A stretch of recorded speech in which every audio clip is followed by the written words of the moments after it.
In this first episode of the Rathbones podcast series, fund manager Alexandra Jackson interviews Sanjiv Tumkur, our head of equities research, on the impact that millennials are having on brands. Please note the content of this podcast is for information purposes only and does not constitute a distribution, an offer to sell, or the solicitation of an offer to buy any securities or products in any jurisdiction.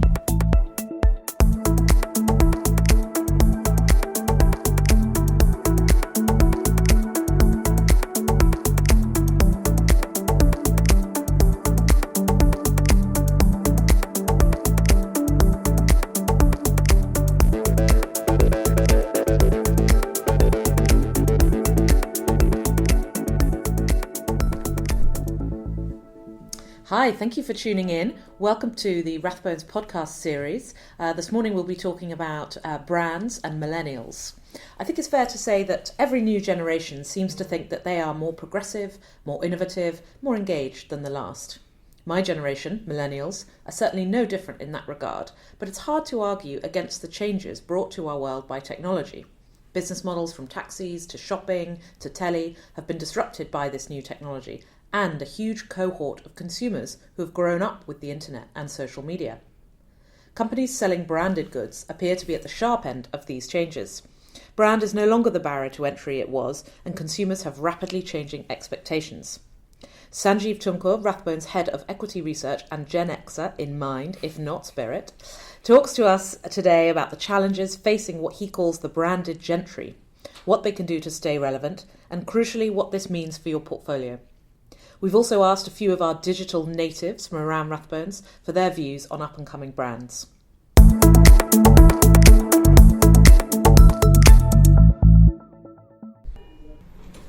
List C. Going up. So I'm here with Olivia Merrick from Investment Management. Olivia, tell me more about Vivino. Yeah, so Vivino is an app and basically kind of an online wine community. It's like a free app to download. You can basically buy, rate and review wines. And the really cool thing is you can take a picture of the wine label in a supermarket or whatever and basically get all the info on it instantly.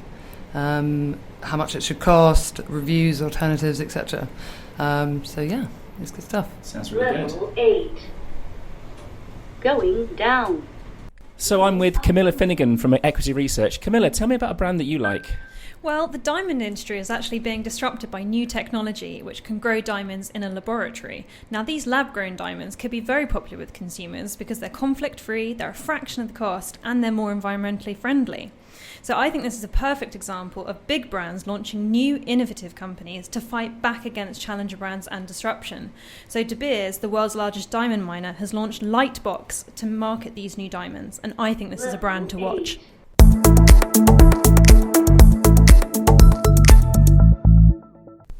Lots of food for thought there. So welcome to Sanjiv.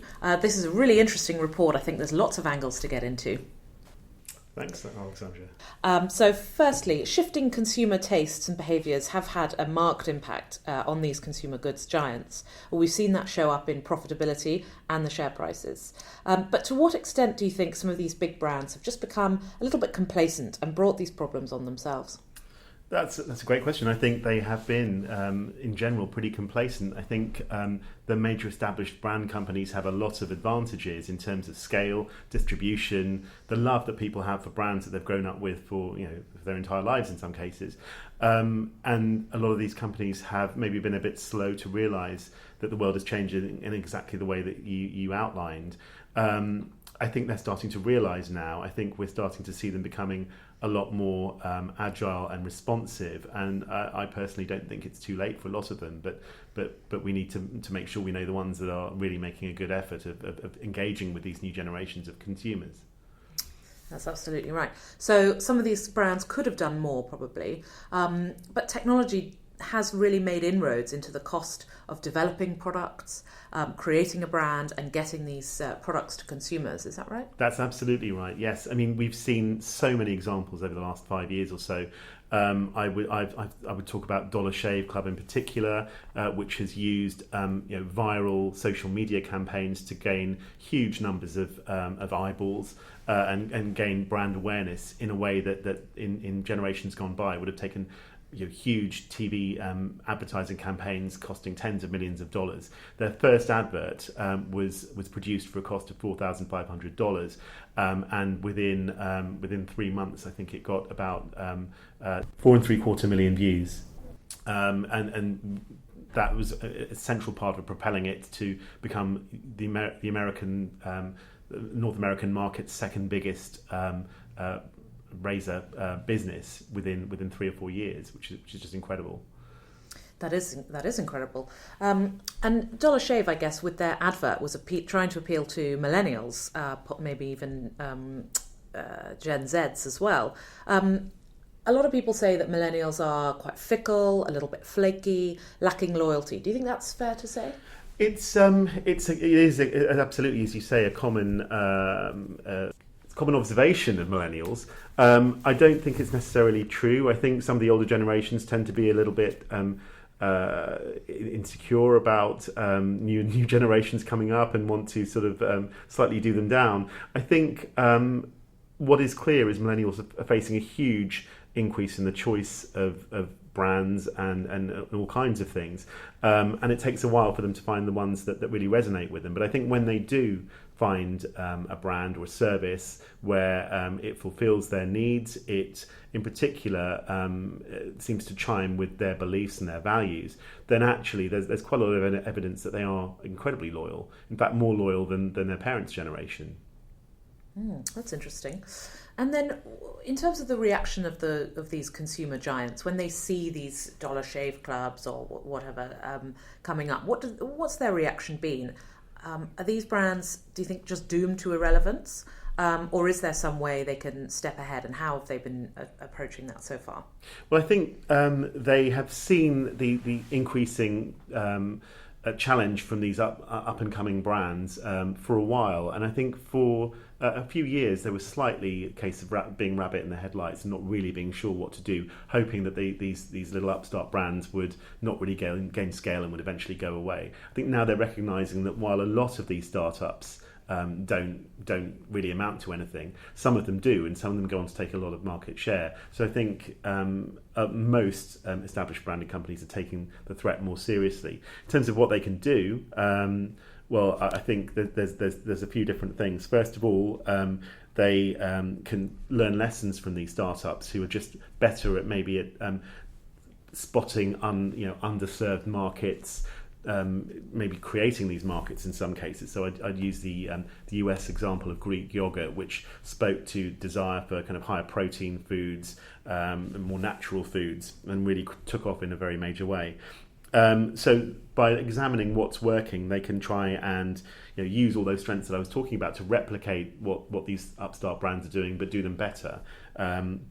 These companies are extremely cash rich, so they can use that cash to acquire some of the more promising businesses where they recognise that trying to replicate what they do organically will take quite a long time. And also the other area they can really do more on, I think, is partnering with some of these startups. Startups are always looking for expertise, for financial help, and these big established branding companies can provide a lot of that. The key is to partner with these new brands in a way that doesn't kill off their creativity and the entrepreneurialism that led them to be created in the first place.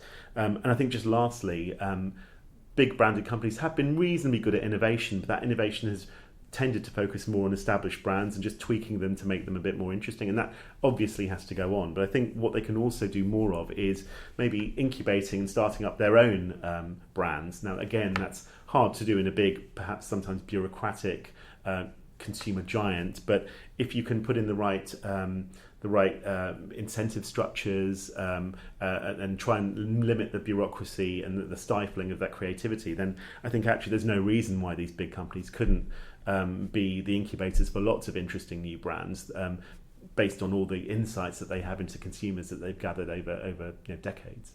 Okay, that sounds promising. Have we seen anyone doing that? Is there a big brand who's been incubating little smaller businesses? Yeah, well, interestingly, when we talk to Unilever, they are doing a lot more in this regard. So last year they actually created 6 completely new brands themselves, And apparently in the previous 16 years they'd only created one new brand, so this was a change. So from the 6 brands they created last year, they're looking to create 20 this year, which is again a huge step up. Now they recognise that a lot of these brands won't actually work. They'll they will gain a limited scale and probably not really be viable. But if just 3 or 4 of those 20 brands do actually reach reasonable scale and become popular, then Unilever has the wherewithal to really scale them up and take them to the next level. So I think it's a really interesting strategy, and I think we will see more brands start to do this. And what about the North American yogurt market? You mentioned that. What's been going on there? So that was an interesting one. So this startup brand Chobani, which was started by a Turkish-American entrepreneur who'd grown up with kind of Greek yogurt, really kind of felt it was ideal for a more health-conscious North American consumer. And that market really took off very quickly. The existing players, so Yoplait and Danone, were quite slow to pick up on this change. But Danone in particular, once it realised that this was happening, it started innovating, it started creating its own Greek yogurt brands, and actually it used its marketing, its experience in terms of taste and texture to develop a very interesting set of products which have taken off quite well. So it's managed to gain a decent market share of this new market. But obviously in an ideal world you'd want to see the established brand companies recognise these underserved markets and try and develop them themselves first off. So perhaps they need to get a little bit quicker. I worry that perhaps some of this is a little bit faddish. Should these companies not be focused on handing back their cash to us as shareholders in the form of dividends? Absolutely, and I think one of the reasons that we in the past have been attracted to what we call the dividend aristocrats or the branded gentry is precisely because those strong, predictable cash flows have enabled them to pay rising dividend streams. So we very much see them as continuing to do this, but I think it's really important that they don't maximise dividend payouts at the expense of investing in their core brands to make sure they stay relevant, and trying to innovate to create new ones, and just trying to do everything they can to make sure that they are giving younger generations of consumers what they want.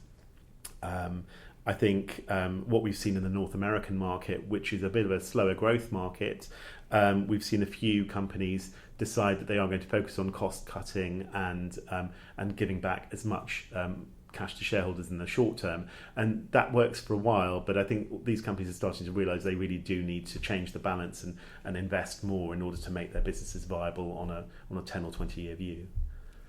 Yes, I noticed in the report you cite a study talking about young adults whose favoured brands still remain Coca-Cola, Ford, Nike, and then some sort of newer brands, Starbucks, Amazon, Apple, obviously.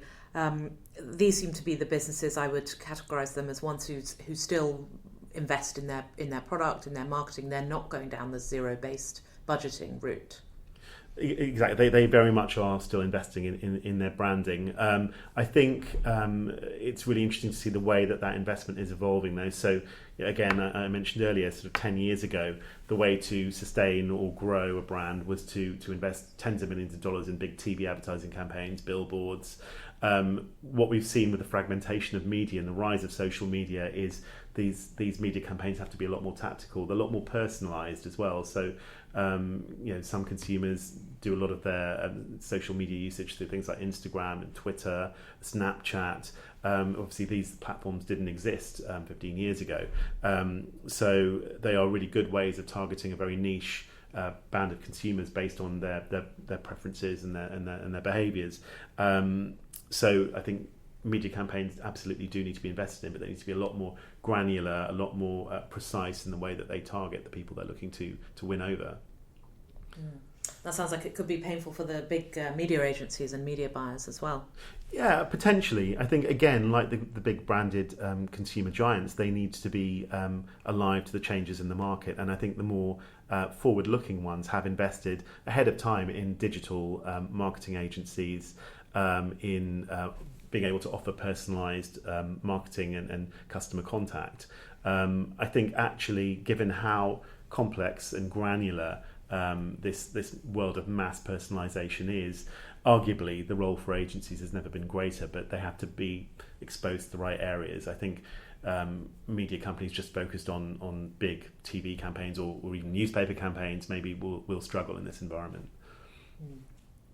You talk a lot about agile long-termism in the report. Could you tell us a bit more about that? Yeah, exactly. Well, this was an insight I got from a design agency, the brand design agency that I spoke to, and it really does make a lot of intuitive sense. So, as you said earlier, some of these developments can seem quite faddish, and you never know what is actually going to be a fad or a longer term change. So it's important to tilt to respond to the way the market's changing, but it's also equally important to maintain a sense of what your long-term strategy is, and really importantly what your brand stands for over the longer term, what the values are, what you're trying to get across to the consumer, because buying brands involves a bit of an emotional attachment and commitment, and as I said, I think younger consumers are very much focusing on values and what brands and the companies behind them actually stand for, what they do for the world as a whole.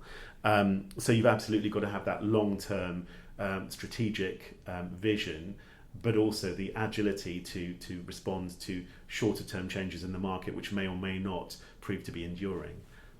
It's very hard to do both. That does sound hard.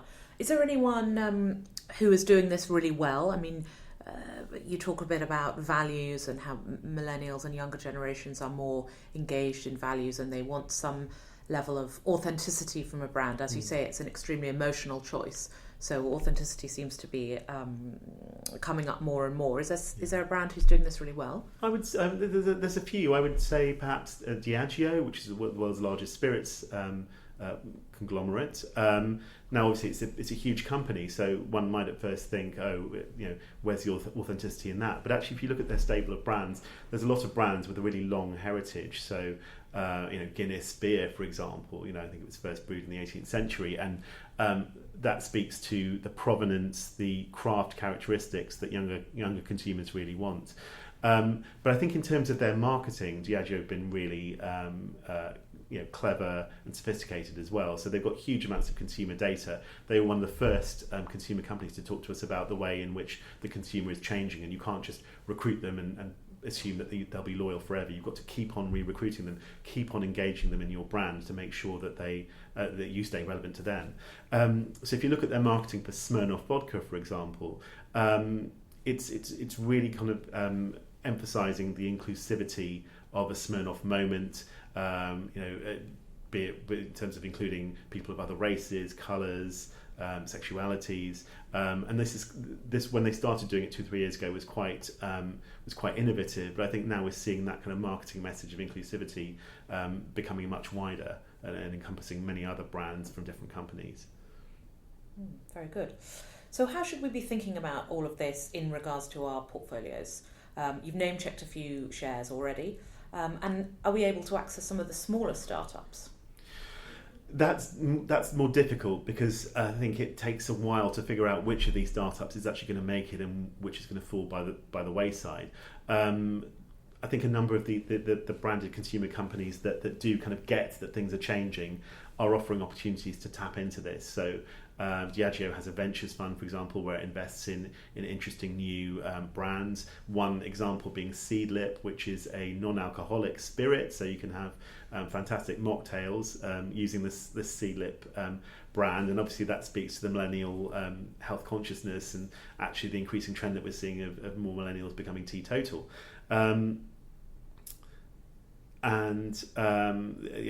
This is something that we're seeing from a number of other companies as well. So Unilever has a ventures operation called Foundry. Procter & Gamble has another similar one, again using their strengths to give something to these startups in return for equity or the ability to buy them out later. So that gives us as investors an opportunity to have some participation in the success of these startups. But trying to pick individual startups is a very tricky business. Okay, so probably stick with the large consumer giants for now. Thank you, Sanjiv. That's a really illuminating walk through a lot of the challenges facing these consumer goods companies, but also some of the opportunities that this can present. I think what I'm getting from you, the main message is that just like them, as investors, it seems we need to be nimble, flexible, agile in our approach to owning these businesses as well, challenging our own lazy loyalty, remaining alert to change, and certainly focusing on active management. As ever, if you'd like to discuss further, please do get in touch, or while Sanjiv and I have a mocktail, please go to our microsite at rathbones.com/millennial matters.